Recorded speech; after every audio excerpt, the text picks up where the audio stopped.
Hello, and welcome back. Today we are continuing our reading in the book of Matthew, chapter 26. The plot against Jesus. When Jesus had finished saying all these things, he said to his disciples, "As you know, the Passover is 2 days away, and the Son of Man will be handed over to be crucified." Then the chief priests and the elders of the people assembled in the palace of the high priest, whose name was Caiaphas. And they schemed to arrest Jesus secretly and kill him. But not during the festival, they said, or there may be a riot among the people. Jesus anointed at Bethany. While Jesus was in Bethany, in the home of Simon the leper, a woman came to him with an alabaster jar of very expensive perfume, which she poured onto his head as he was reclining at the table. When the disciples saw this, they were indignant. "Why this waste?" they asked. "This perfume could have been sold at a high price, and the money given to the poor." Aware of this, Jesus said to them, "Why are you bothering this woman? She has done a beautiful thing to me. The poor you will always have with you, but you will not always have me. When she poured this perfume on my body, she did it to prepare me for burial. Truly, I tell you, wherever this gospel is preached throughout the world, what she has done will also be told in memory of her." Judas agrees to betray Jesus. Then one of the 12, the one called Judas Iscariot, went to the chief priests and asked, "What are you willing to give me if I deliver him over to you?" So they counted out for him 30 pieces of silver. From then on, Judas watched for an opportunity to hand him over. The Last Supper. On the first day of the festival of unleavened bread, the disciples came to Jesus and asked, "Where do you want us to make preparations for you to eat the Passover?" He replied, "Go into the city to a certain man and tell him, 'The teacher says, my appointed time is near. I am going to celebrate the Passover with my disciples at your house.'" So the disciples did as Jesus had directed them and prepared the Passover. When evening came, Jesus was reclining at the table with the 12. And while they were eating, he said, "Truly, I tell you, one of you will betray me." They were very sad and began to say to him, one after another, "Surely you don't mean me, Lord." Jesus replied, "The one who has dipped his hand into the bowl with me will betray me. The Son of Man will go just as it is written about him, but woe to the man who betrays the Son of Man. It would be better for him if he had not been born." Then Judas, the one who would betray him, said, "Surely you don't mean me, Rabbi." Jesus answered, "You have said so." While they were eating, Jesus took bread, and when he had given thanks, he broke it and gave it to his disciples, saying, "Take and eat. This is my body." Then he took a cup, and when he had given thanks, he gave it to them, saying, "Drink from it, all of you. This is the blood of the covenant, which is poured out for many for the forgiveness of sins. I tell you, I will not drink from this fruit of the vine from now until the day when I drink it anew with you in my Father's kingdom."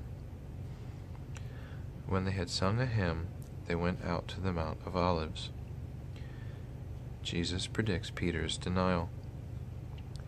Then Jesus told them, This very night you will all fall away on account of me. For it is written, I will strike the shepherd, and the sheep of the flock will be scattered. But after I have risen, I will go ahead of you into Galilee." Peter replied, "Even if all fall away on account of you, I never will." "Truly I tell you," Jesus answered, "this very night before the rooster crows, you will disown me 3 times." But Peter declared, "Even if I have to die with you,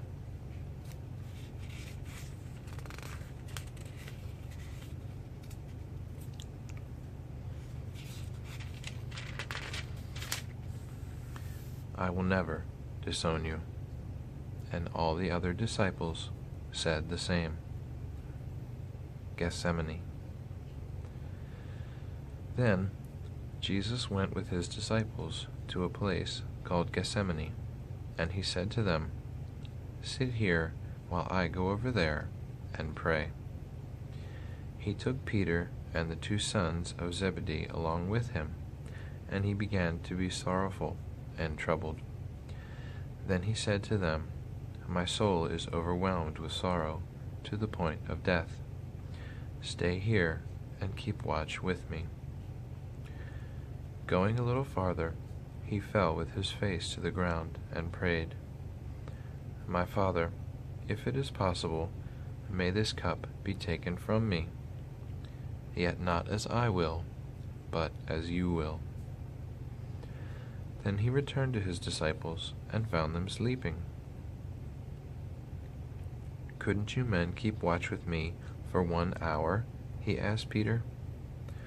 "Watch and pray so that you will not fall into temptation. The spirit is willing, but the flesh is weak." He went away a second time and prayed, "My Father, if it is not possible for this cup to be taken away unless I drink it, may your will be done." When he came back, he again found them sleeping, because their eyes were heavy. So he left them and went away once more, and prayed the 3rd time, saying the same thing. Then he returned to the disciples and said to them, "Are you still sleeping and resting? Look, the hour has come, and the Son of Man is delivered into the hands of sinners. Rise, let us go. Here comes my betrayer." Jesus arrested. While he was still speaking, Judas, one of the 12, arrived. With him was a large crowd, armed with swords and clubs, sent from the chief priests and the elders of the people. Now, the betrayer had arranged a signal with them. "The one I kiss is the man. Arrest him." Going at once to Jesus, Judas said, "Greetings, Rabbi," and kissed him. Jesus replied, "Do what you came for, friend." Then the men stepped forward, seized Jesus, and arrested him. With that, one of Jesus' companions reached for his sword, drew it, and struck the servant of the high priest, cutting off his ear.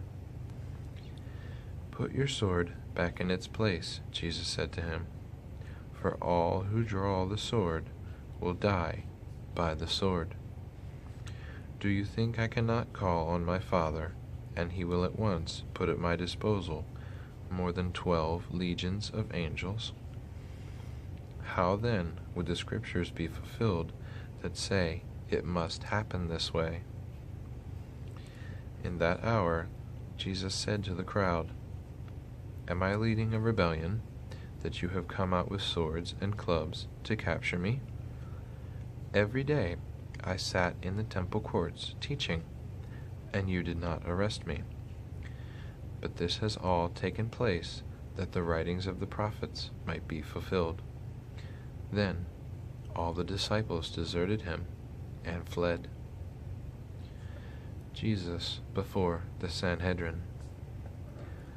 Those who had arrested Jesus took him to Caiaphas, the high priest, where the teachers of the law and the elders had assembled. But Peter followed him at a distance, right up to the courtyard of the high priest.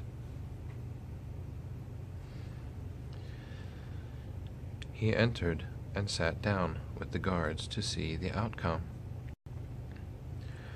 The chief priests and the whole Sanhedrin were looking for false evidence against Jesus so that they could put him to death. But they did not find any, though many false witnesses came forward. Finally, 2 came forward and declared, "This fellow said, I am able to destroy the temple of God and rebuild it in 3 days." Then the high priest stood up and said to Jesus, "Are you not going to answer?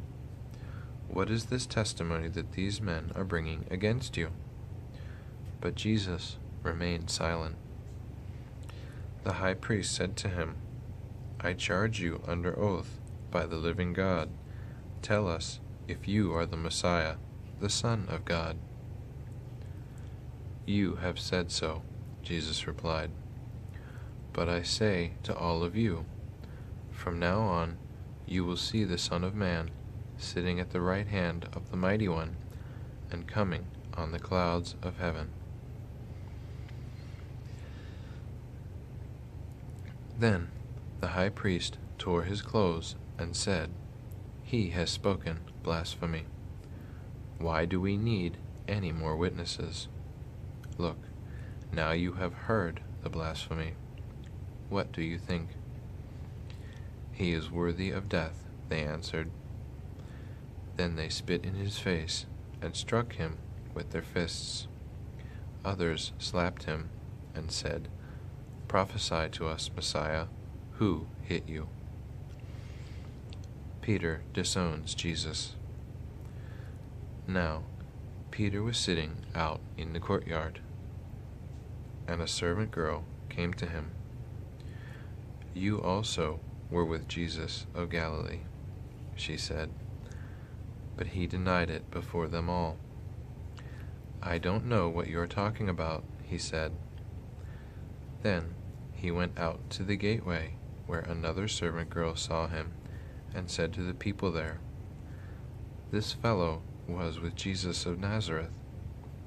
He denied it again, with an oath, "I do not know that man."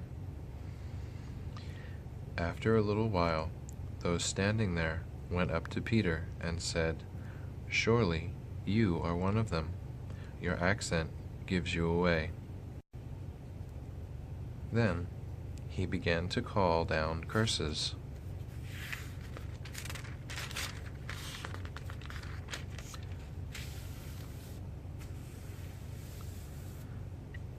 And he swore to them, "I don't know the man." Immediately a rooster crowed. Then Peter remembered the word Jesus had spoken, "Before the rooster crows, you will disown me 3 times." And he went outside and wept bitterly.